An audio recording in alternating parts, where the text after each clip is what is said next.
Ok, bom dia, meninos. Então, a nossa aula de hoje vai ser, no primeiro momento, a gente vai fazer a correção da atividade que a gente postou semana passada, tanto no WhatsApp quanto na plataforma, tá? E aí, vocês vão corrigir comigo. Se você errou alguma questão, se você não deu tempo de fazer, agora resolve aqui comigo e depois posta as respostas, porque tudo isso está valendo nota. Lembrando que as atividades que eu estou passando são atividades de revisão, porque a prova bimestral de espanhol, na prova o conteúdo é interpretação de texto. Por quê? Enem pede interpretação do texto, tanto em inglês quanto em espanhol. Tá certo assim? E é isso que a gente vai treinar, que a gente está treinando desde o início do ano. A gente para ver a gramática, mas o foco é a interpretação de texto. Depois disso, dessa correção, Nicásio também vai ter a sua parte em que ele vai explicar o conteúdo e também vai falar um pouquinho com vocês. Tá bom? Então, vamos lá. Vou projetar aqui para a gente começar. Vocês me digam se estão vendo. Deixa eu botar lá no início. Tá dando para ver, Nicásio? Tá dando para ver sim, viu? Então vamos lá, colegas. A primeira questão que eu passei para vocês na semana passada foi essa aqui, certo? Todas as questões são referentes ao pintor Salvador Dalí. Tá bem? Então vamos lá. El verdadero pintor es aquel que es capaz de pintar escenas extraordinárias em meio de um desierto vacío. O verdadeiro pintor é aquele que é capaz de pintar cenas extraordinárias, mesmo em meio a um deserto vazio, mesmo em meio ao sofrimento. El verdadero pintor es aquel que es capaz de pintar pacientemente una pera rodeada de los tumultos de la historia. Al decir eso, Dalí resalta que el verdadero pintor, o quê? Quando Dalí fala isso, que o verdadeiro pintor é aquele que é capaz de pintar pacientemente uma pera no meio de um monte de tumulto, no meio de um sofrimento, o que é que ele está querendo dizer com isso? Letra A. Sabe inventar um mundo, não importa onde, pintando suas flores e seus frutos. Letra B. Necesita vivir en el desierto o ocuparse de los movimientos de la historia. Letra C. Vive pacientemente en el ambiente que le toca vivir, aunque prefiere pintar la naturaleza muerta. Aqui tá errado, viu? Eu botei natureza, mas não é naturaleza. Agora que eu vi. Perdão. Letra D. Se concentra em sua arte sin prenderse a lo que le rodea. Letra E. No puede alejarse de su historia y del mundo para que su arte sea extraordinaria. ¿Cuál es la letra correcta? A, B, C, D, E. ¿Cuál es? ¿Alguna persona para hablar? Qual seria a letra correta? Quando ele diz o verdadeiro pintor é aquele que é capaz de pintar cenas extraordinárias em meio a um deserto vazio. O que é que ele quer dizer com isso, colega? Alguém para me falar? Quem abre aí o microfone e me dá uma sugestão? Letra A, B, C, D ou E? Questão de interpretação de texto é isso mesmo, né? Às vezes a gente fica um pouco na dúvida, né? Mas vamos lá, eu vou botar essa, viu? Mas eu quero que vocês respondam depois. Al decir eso, Dalí resalta que el verdadero pintor es aquel que se concentra en su arte sin prenderse a lo que lo rodea. Es verdad, é verdade. O que é que ele está falando? Ele está falando que o verdadeiro pintor é aquele que pinta cenas extraordinárias em meio ao deserto vazio, mesmo no caos. Por quê? Porque ele vai estar o quê? Concentrado naquilo que ele objetivou fazer. O verdadeiro pintor é aquele que é capaz de pintar pacientemente uma pera, uma fruta belíssima, mesmo em meio a tudo que acontece ao seu redor. Tá certo? Então, primeira questão, letra D de dojo, como dicen na Bahia, certo? Se concentra em sua arte sin prenderse a lo que le rodea. Perdão. Próxima. Del mismo modo que me asombro de que um empleado de banco não se coma um cheque, me asombro também de que nunca a um pintor se lhe ocorriera pintar um reloj blando. Aqui é um texto de La vida secreta de Salvador Dalí. Não só a tela em si mesma, sino a frase que la acompanha, confirmam que para o pintor, olha o que ele diz, do mesmo modo que eu fico assombrado de que um empregado, um bancário, não coma o cheque, né, não coma o dinheiro, me assombro também, né, me surpreendo também que nunca um pintor se ocorre de pintar um relógio por pintar um relógio, uma coisa simples. Então, não só a tela em si mesma, não é só a tela em si mesma, mas a frase que a acompanha confirma que para o pintor, o mundo andava à la inversa e por isso se comiam cheques. O mundo estava todo ao contrário, tudo invertido, e por isso as pessoas queriam comer dinheiro. Os funcionários de banco e os pintores são raros porque vêm ao mundo ao revés. Funcionários de banco e pintores são raros porque vêm ao mundo com um pensamento totalmente contrário do que é o normal.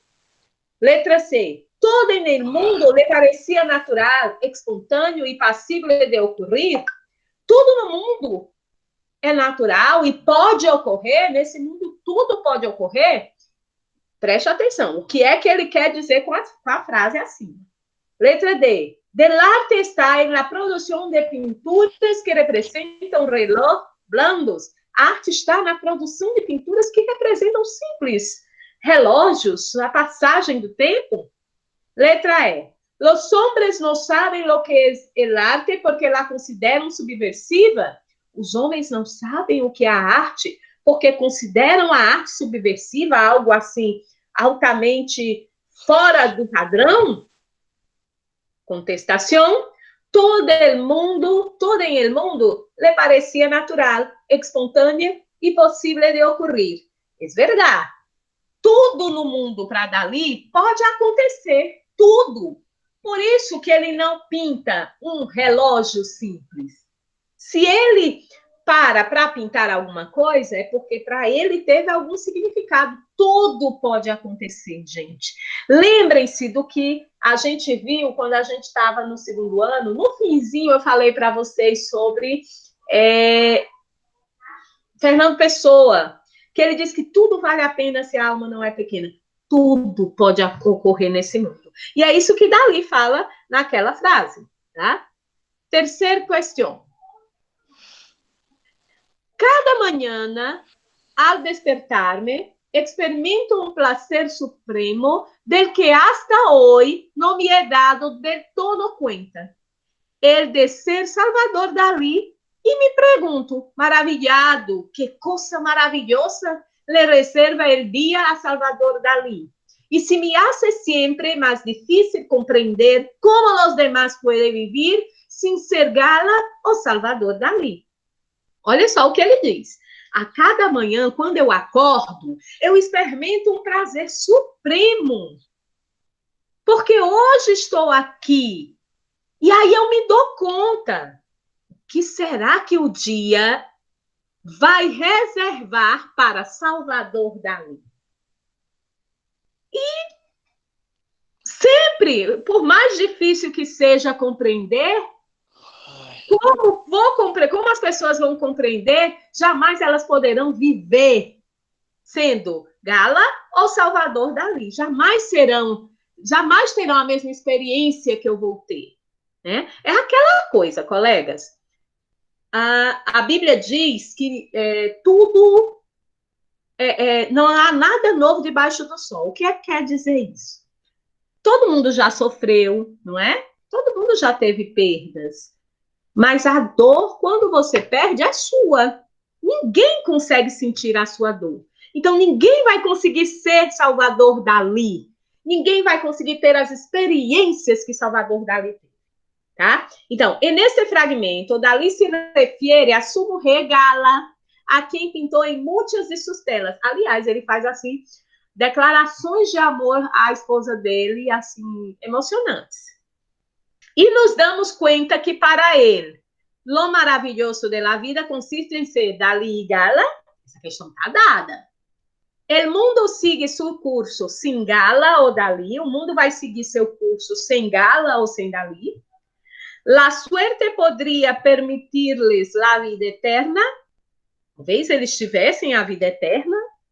Gala significou la alegria para la gente. Gala, a esposa dele, era alegria para todos. Ou la pintura de Gala é maravilhosa. A pintura de Gala é maravilhosa. E a letra E, o maravilhoso da vida consiste em ser Dalí e Gala.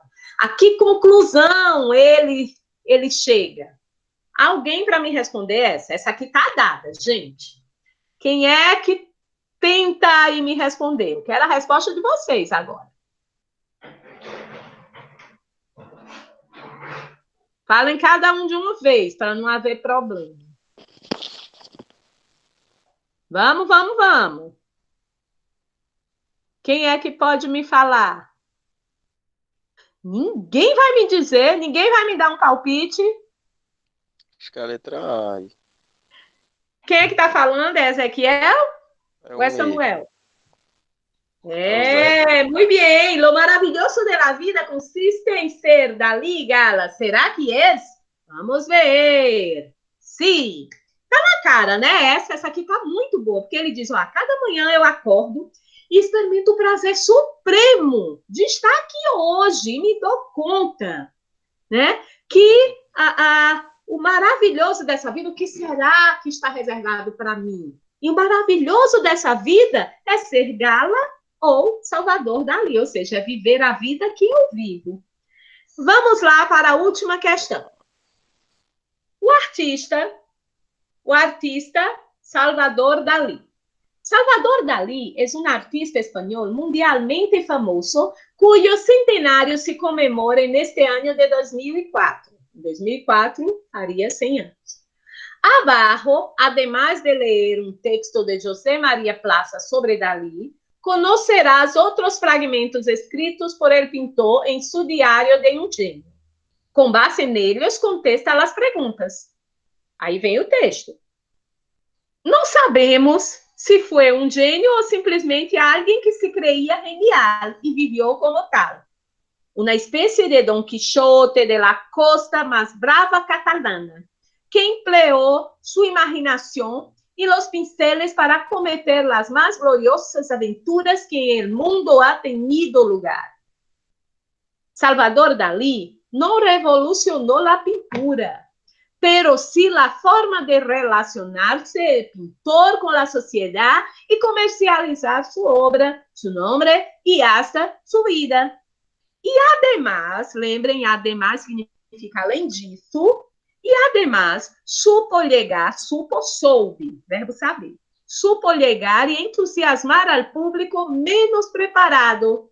Se não conheces aún os quadros de Dalí, aún significa ainda. Se você não conhece ainda os quadros de Dalí, algo muito raro, pois suas imagens estão produzidas em carteles, camisetas e relógios. Acude a eles, procura conhecer. Busque essa maravilha de los relógios blandos, o gran escorzo de su memorável Cristo, ou qualquer outra pintura llena de imaginação e ousadia. Podrás vê-las em Reina Sofia de Madrid, ou aún melhor, em seu espetacular Teatro Museu de Figueiras. Gente, aqui está falando sobre as obras dele, onde a gente pode ver, né? E se hablamos tanto de Dalí, é porque ha empezado su ano. Se falamos tanto de Dalí, é porque começou o seu ano. Já que el 11 de maio se comemora o primeiro siglo de seu nascimento. Siglo, século. 11 de maio se comemora o primeiro século do seu nascimento. Com motivo de esse aniversário, se realizarão atos, exposições e outros eventos em Espanha e em todo o mundo. Fue muy apreciada en París y Nueva York. Y las publicaciones se han apresurado a abrir sus portados con el artista. Ahora vamos allá. En la primera frase, José María Plaza lleva a su lector a cuestionar si Salvador Dalí vivió la genialidad en su pintura, verdaderamente ha sido un genio, creyó el arte como el genio que fue, ha vivido como genio, pero no lo fue en el arte, o ha pintado como los genios, pero não viveu a vida com serenidade. Será que Salvador Dalí não viveu a vida com serenidade, com calma? Bom, a gente viu um pouquinho e dá para descobrir, né? Vamos lá para a questão. Em la primeira frase, o leitor acaba por questionar se Salvador Dalí verdadeiramente ha sido um gênio. Certo? A esse questionamento. Será que Salvador Dalí foi verdadeiramente um gênio? Qual é a conclusão que se chega de que ele realmente foi? Que se você não conhece as obras de Salvador Dalí, você tem que conhecer. Na verdade, quando você for tentar conhecer, você já vai ver que já viu muito, porque é muito fácil estar em camisas, em cadernos, em várias coisas, né? Tão famoso é este rapaz. Se compara Salvador Dalí a Don Quixote, porque com sua obra Dalí imagina las escenas de las aventuras de Don Quixote con sus pinceles, imita a Don Quixote oponiendo su genio a la imaginación, perdón, da la vuelta al mundo con Don Quixote en aventuras gloriosas, pinta las aventuras más gloriosas de Don Quixote, o tal como Don Quixote se deja levar por ellos. Vamos ver la contestación correcta.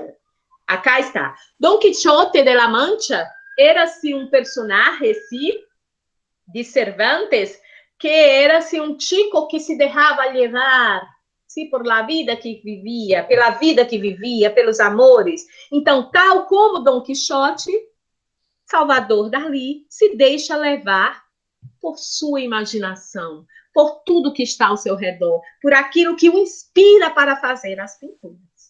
Tá certo? Então, gente, essa é a nossa correção. Nós vamos disponibilizar, eu vou disponibilizar para vocês o conteúdo, para que vocês consertem o que vocês erraram ou façam e enviem para mim. Tá bom? E vou disponibilizar a aula lá na plataforma e, é claro, também no grupo, se vocês assim permitirem. Tá certo? Agora nós vamos para Nicásio, vou passar a bola para Nicásio, que vai falar um pouquinho com vocês. Enfim, diz só se está dando para ver, viu, Nicásio? Tá bem, eu vou dizendo para ti aqui. Bom dia, terceiro ano, como é que vocês estão? Tudo bem?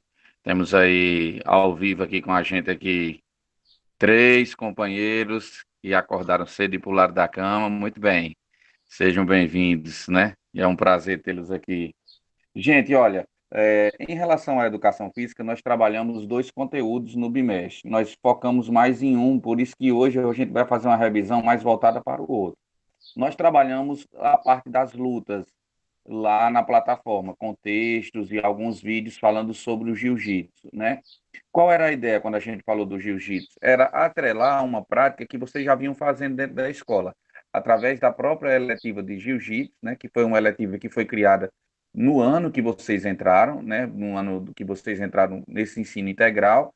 E aí a gente, para fazer uma revisão e também colocar o esporte, já que vocês vêm vendo ao longo dos anos o MMA e também viram ano passado outra luta que eu não me recordo qual foi, mas a gente sempre trabalhou esse conteúdo com vocês, né, de lutas. E a gente falou um pouco sobre a revisão do jiu-jitsu, qual era a importância para ele, a questão histórica, né? A questão do esporte e a violência, né? A prática do jiu-jitsu, muitas vezes, como uma prática que foi cheia de preconceito, porque ela começou, de fato, com a questão dos pit boys, com aquela questão da academia, né? Daquele pessoal mais malhado e que queria fazer essa prática. Relembramos a parte histórica dos irmãos Gracie.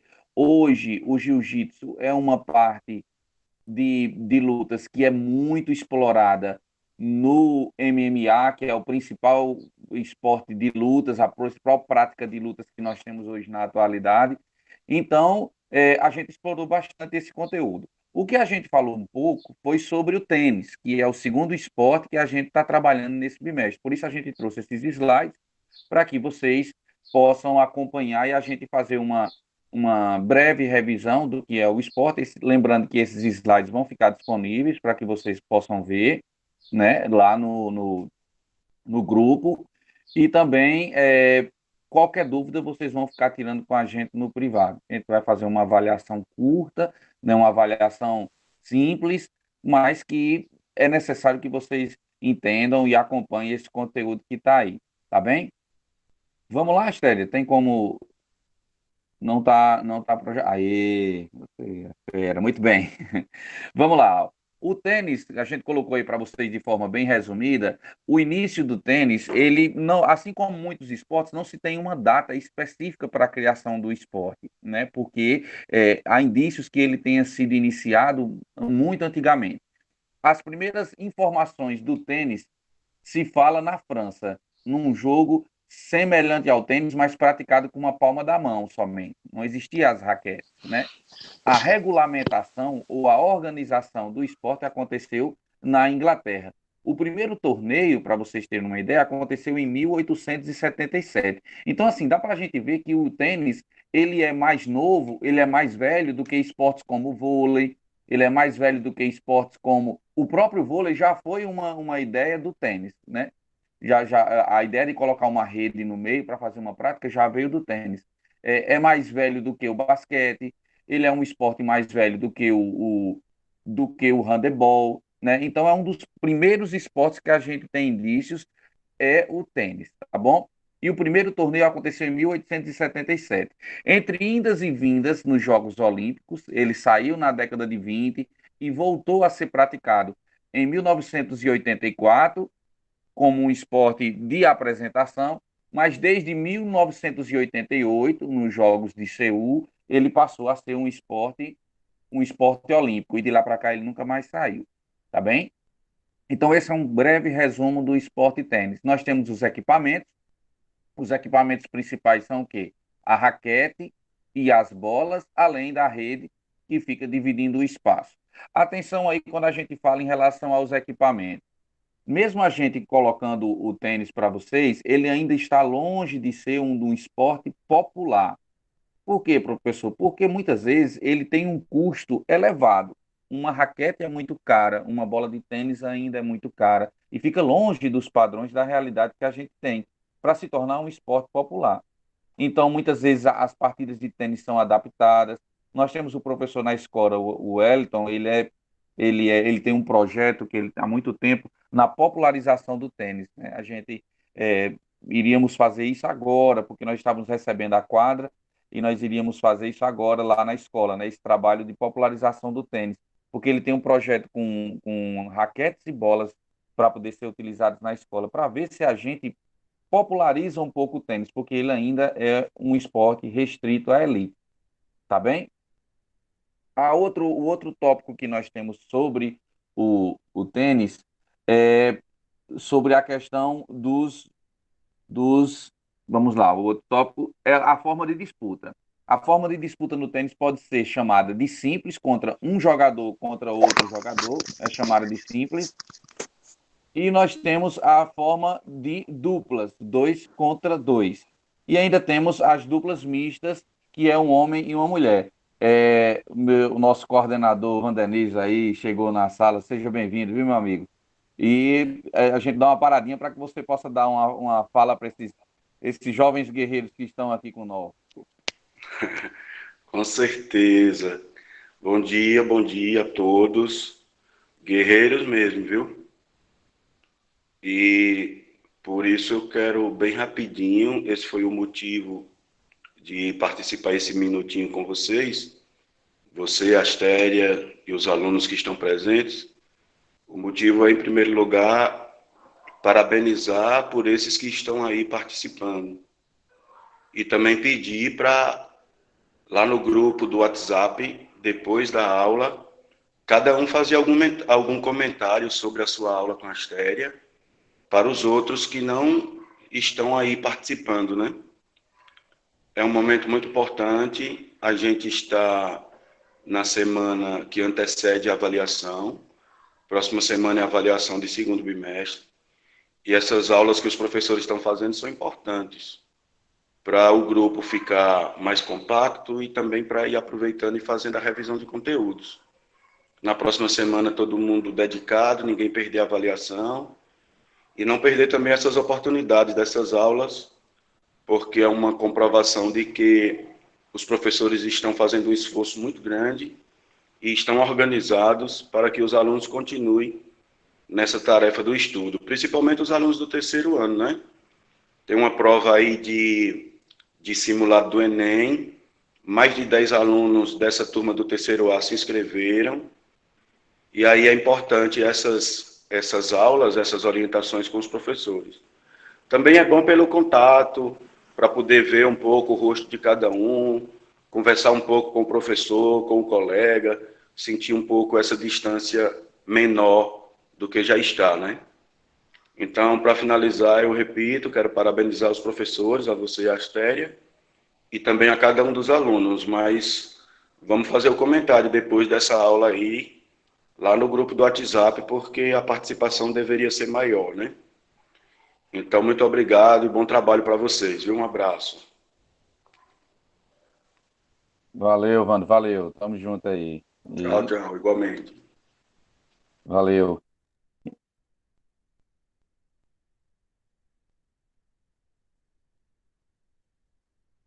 Então vamos lá, retornando aqui o que a gente estava falando, nós estamos falando sobre a forma de disputa. Nós temos duas formas de disputa, né? Disputa simples, um jogador contra um jogador, e em forma de dupla, dois jogadores contra dois jogadores. Essa forma de disputa em duplas, ela pode ainda ser duplas mistas, um homem e uma mulher, ficou homens ali, mas dá para vocês entenderem, um homem e uma mulher, e dois homens ou duas mulheres, né? Também é uma possibilidade que a gente tem. Geralmente as que chamam mais atenção são as disputas chamadas de simples, um contra um, né? São as que chamam mais a atenção, tá bem? Então vamos lá. A simples, aí nós temos uma imagem da simples, né? Que é um jogador contra outro, e duplas são dois jogadores contra outros jogadores. Muito bem. A quadra. O jogo pode acontecer em três tipos de quadra. Piso, a gente fala piso, tipos de quadra em relação a piso, tá bom? Isso deixa o jogo bem dinâmico, porque proporciona uma disputa ainda maior, uma vez que cada jogador desenvolve melhor o seu jogo de acordo com o piso que atua. Então vamos lá, é como se você tivesse, como se você tivesse, não, você tem três tipos de quadra: quadra de areia, de terra batida, que chama, de areia não dá para jogar. A quadra de terra batida é essa primeira que a gente está vendo, a quadra de grama, que favorece alguns jogadores. Nós temos outros dois tipos de quadra, mas vamos se falar primeiro nesse primeiro. Essa primeira quadra que nós temos é a quadra de grama. Na quadra de grama, nós temos o principal torneio, que é o torneio de Wimbledon, na Inglaterra. Esse torneio ele é muito conhecido, como foi o primeiro torneio a ser realizado. Ele é todo cheio de regras, né? Por exemplo, os atletas eles não podem usar outra roupa se não for branca, né? Todos eles devem usar o uniforme branco. Se ele tiver um short colorido ou alguma coisa, ele não é permitido para ele jogar. Por exemplo, né? O principal torneio é o torneio mais tradicional que a gente tem do tênis. Ele é disputado na grama. Existem outros campeonatos na grama? Existe, mas esse é o principal torneio que a gente tem, que é o chamado Grand Slam, né? Esse torneio, é, a maioria dos tenistas são loucos para poder ganhar, porque ele é como se fosse a cereja do bolo, o principal torneio mais tradicional de todos, né? Disputado na grama. Outra quadra que a gente tem são as quadras duras, que são chamadas de quadras de cimento também. Os principais torneios são o quê? O aberto dos Estados Unidos, o aberto da Austrália. Esses torneios são chamados de quadras mais rápidas, porque a bola, de acordo com que ela bate no cimento ou nessa parte mais lisa, ela corre mais. Então, são campeonatos que acontecem em diversos locais do mundo. A grande maioria acontece nesse tipo de terreno aí. O aberto dos Estados Unidos e o aberto da Austrália são os principais campeonatos que a gente tem. E nós temos ainda a quadra de saibro, ou a quadra de terra batida. Né? O principal torneio é o torneio de Roland Garros, que acontece na França. É o principal torneio que tem. Por exemplo, nesse torneio, é também um torneio tradicional, né? É o principal torneio nesse tipo de piso, e acontece na França. Aí vamos aqui a alguns outros tópicos. Os principais jogadores que nós temos. No Brasil, nós não temos uma tradição muito grande, porque eu falei para vocês, né? Nós temos um esporte que não é um esporte popular. E automaticamente nem todo mundo tem condições. O que é que a gente fala sobre o desenvolvimento do esporte no Brasil, quando a gente falou como um todo? Nós temos um desenvolvimento muito grande do futebol, porque é uma prática que é considerada teoricamente mais fácil de você ser jogador, rende mais, porque em quase toda cidade do nosso país tem um time de futebol, se não profissional, mas um amador que ainda rende a questão financeira. Outros esportes dificilmente a gente tem. Então, você ser atleta profissional de outro esporte no nosso país é muito difícil. Né? Você tem o futebol, aqui e acolá você tem o vôlei, que tem um bom apoio, mas para por aí. Então, assim, é muito difícil você se tornar um jogador. Os principais jogadores que nós temos é Maria Esther Bueno, essa que já é falecida, ela foi campeã mundial de tênis ainda, há muito tempo atrás, se eu não me engano, é década de 50, vou só confirmar depois para passar para vocês. E nós temos o Gustavo Kuerten, que é chamado de Guga. Ele foi um ponto fora da curva, um atleta que surgiu e conseguiu, com muita garra, se tornar o número um do mundo. Né? Mas isso, assim, é uma raríssima exceção, porque o nosso país, infelizmente, ele não tem uma prática desenvolvida do esporte. Então, esse atleta, o Guga, ele foi o nosso maior representante do tênis, e ele ganhou esse torneio de Roland Garros, que a gente passou para vocês por último aí, 3 vezes.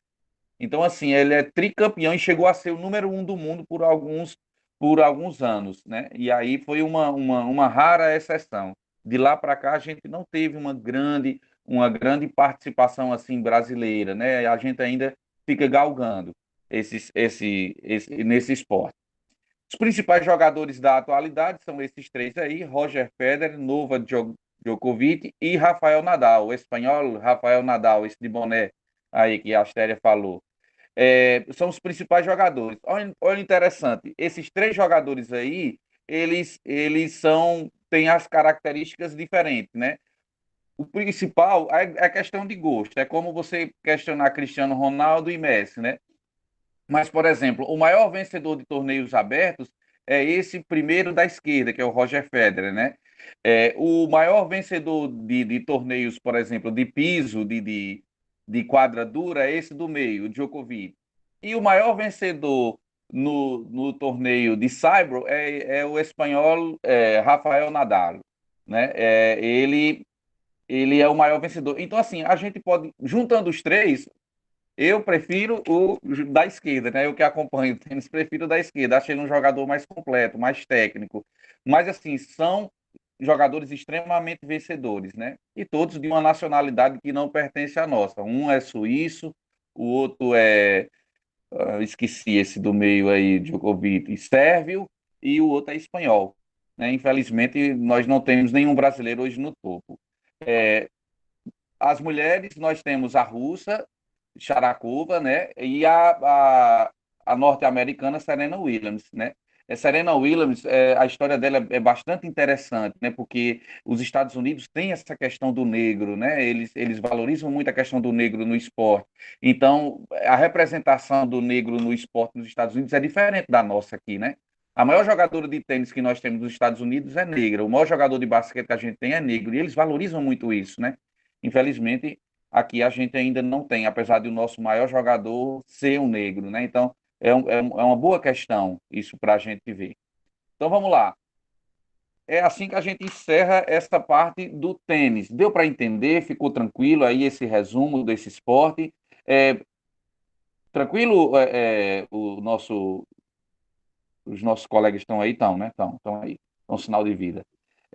Então, Matheus estava também, porque era para o terceiro A e terceiro B, mas Matheus saiu, acho que não deu certo a internet dele. Pois né? é. Mas ele estava. Então, isso foi um resumo, basicamente, desse esporte que a gente tem. Não temos uma vivência, apesar da gente ter quadras aqui na nossa cidade. Por exemplo, o Crato Tênis Clube, né? Muita gente não se ligou, mas a base dele é o tênis, né?